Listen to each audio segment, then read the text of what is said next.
Your favourite Australian taxpayer-funded broadcaster, or perhaps your second favourite, the ABC, has a new series hosted by Australian actress Rachel Griffiths called When the War is Over. It's a 5-part documentary about how art, film, music and pop culture have helped Australians understand, process and heal from the major conflicts. Each episode deals with one of the major wars. Which war do you think killed the most Australians, according to the series? Was it the First World War, the Vietnam War, the war in Afghanistan, or the Second World War? No, don't be silly. Those wars pale in comparison to the Fifth War documented in the final of this series. This is a war that killed nearly as many Australians as all those wars combined. It's Australia's longest running war. Can you guess which one? The Australian Wars, or the Frontier Wars. According to the series, evil European colonists killed an estimated 100,000 innocent Aboriginal people.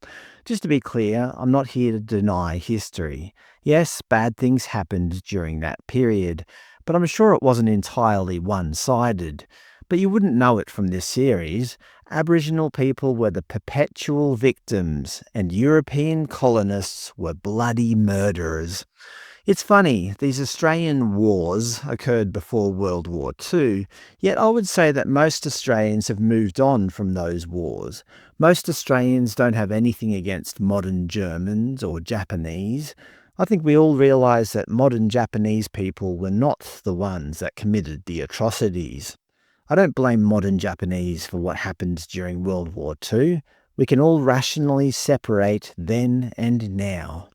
But for these Australian wars that occurred well before World War II, where Aboriginal people were allegedly massacred, for some reason they, be it modern-day Aboriginal people, the ABC, or activists, cannot seem to forgive modern Australians for what happened.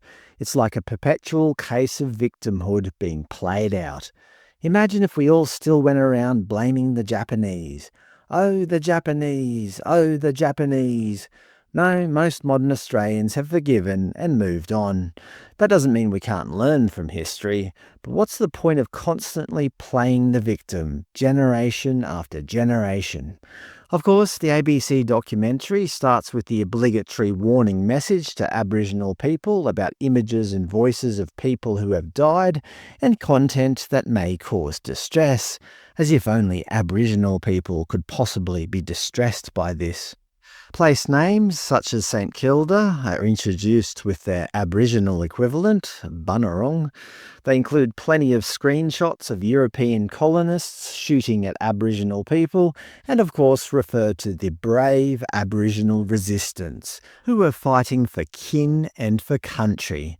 They travel to Wiradjuri country in New South Wales to meet up with singer-songwriter Troy Cassar-Daley, who suddenly breaks out into a song about being Wiradjuri.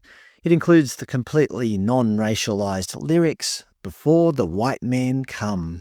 He was singing about an Aboriginal warrior named Windradine, whom the ABC refer to as a freedom fighter.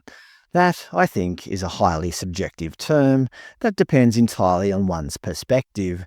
Remember that old saying, one person's terrorist is another person's freedom fighter? But let's not let that get in the way of a good story.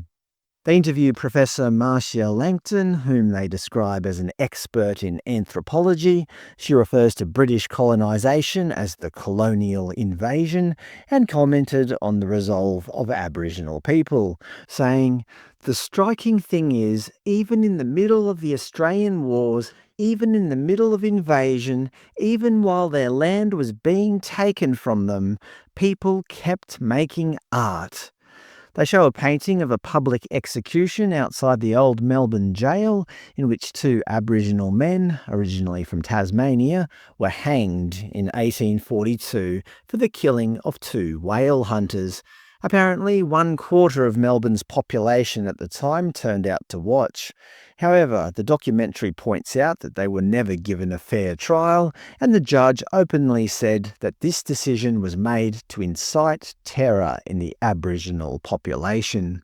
Of course, they make out that only Aboriginal people experienced suffering during this period, when we all know that all segments of the early colonial population often faced significant unfairness and injustice. Convicts were subject to flogging for minor infractions, often with no legal limit. Prisoners faced extremely harsh conditions, solitary confinement, and brutal forced labour, where cruelty was systemic. Not to mention that many convicts were forcefully transported to Australia for what we would now consider petty theft.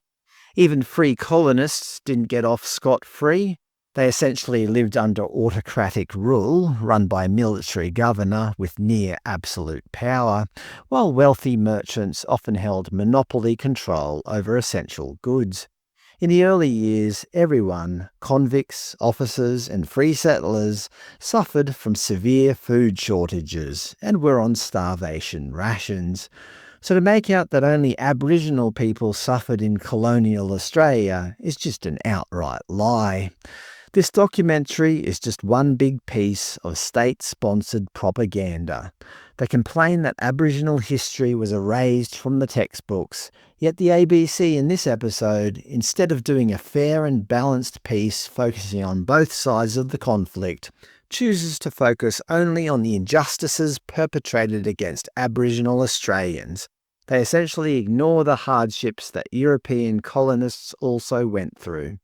According to the series, the so-called Australian Wars were perpetrated by an immoral colonising force against a persecuted native population, whom they portray as eternal victims in constant need of our pity and never-ending reparations.